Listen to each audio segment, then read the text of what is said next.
The reason is, if you have 4 people out of 10 people oppose any resolution which is given, it cannot be carried by the ICC.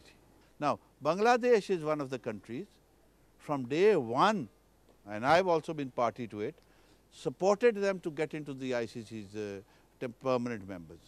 Sri Lanka, we have gone out of the way to support them. Unfortunately, both are supposed to be friends, they didn't support us at all. Are you saying, Chairman, that we don't have any more friends in international cricket? We are building, I have now more friends than anybody else on the, that's what I learned, that's what I was told and advised by people. But and I think let's swing back to my question though. Yes. You made a great case about slamming this meeting, this cricket board meeting in Dubai, when they stripped away the powers from us for holding the World Cup.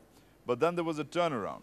You hired a lawyer, his name, by the way, was Mark Gray, and reports indicated that he was given a crazy amount of money, a very handsome amount of 7 million rupees to draft a legal order. You hired another lawyer from here who assisted him, a local lawyer. He served a legal notice. You guys threatened to take the case to Switzerland. And then when it was looking like there was going to be this huge legal case that Pakistan was going to fight for its right for the World Cup, because the great Ijaz Butt had slammed the report, had slammed the procedure, had hired a very fancy lawyer.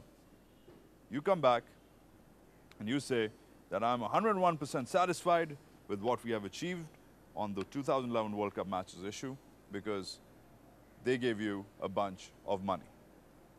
You settled on money. This is exactly how it has been depicted by my friends in the media and the everybody. Well, clarify, but sir. let me. I would like to clarify. The situation is, I think if we had not sued them, we would have got nothing and we would have been out, period.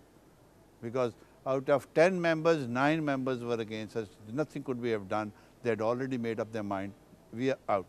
So if we are out, doing nothing, if we hadn't sued them, they wouldn't have come across and talked to us on across the table. But this matter, Chairman, you had a pretty good case about the procedural irregularities, your statement which I just read. Procedural irregularities, even the lawyer also told us. He categorically told us that whatever you have said is 101% correct. But they can, with another meeting, modify it, unless you have at least 4 to 5 people with you. I didn't even have a single person with me at that time. He said they take this matter to the IDI. There is one ICC, and then there's another wing called IDI. But did you fight on for other things, Chairman? Did you fight on for, perhaps you could have fought on for keeping the Secretariat here? Fine, don't play any matches, but we could have had the Secretariat. Hold on.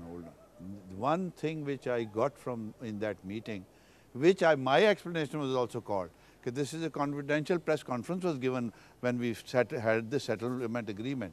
I said, I'm not going to sign. I've got only one condition.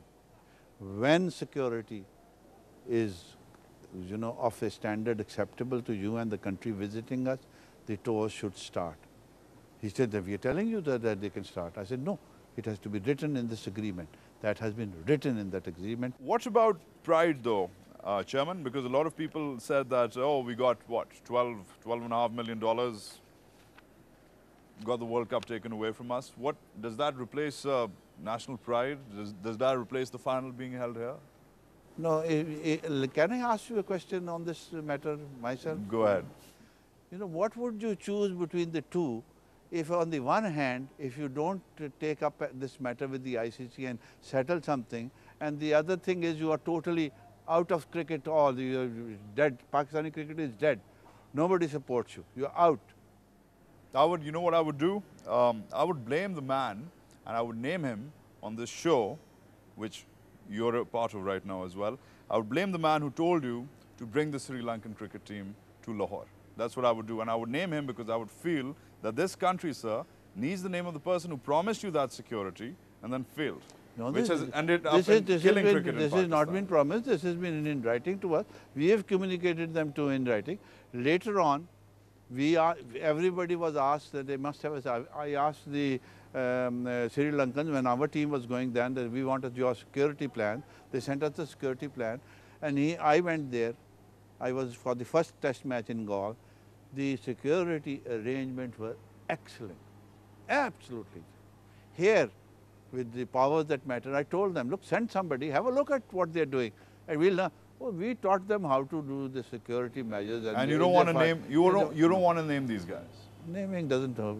If it Don't you think the nation needs to know who ended up, who can be blamed for almost the death of cricket? I've already been blamed. No, you're quite loyal. If I had not finalized the matter with the ICC, then the money we are getting is fair. We will keep our cricket going till the teams start coming. Okay. But I tell you, we would have been totally written off as a cricketing nation. Chairman Saab, hold that thought. We'll be right back. We're talking about cricket, politics, Sri Lanka, and a whole lot of other stuff here. Stay tuned to TalkBack. We'll be right back.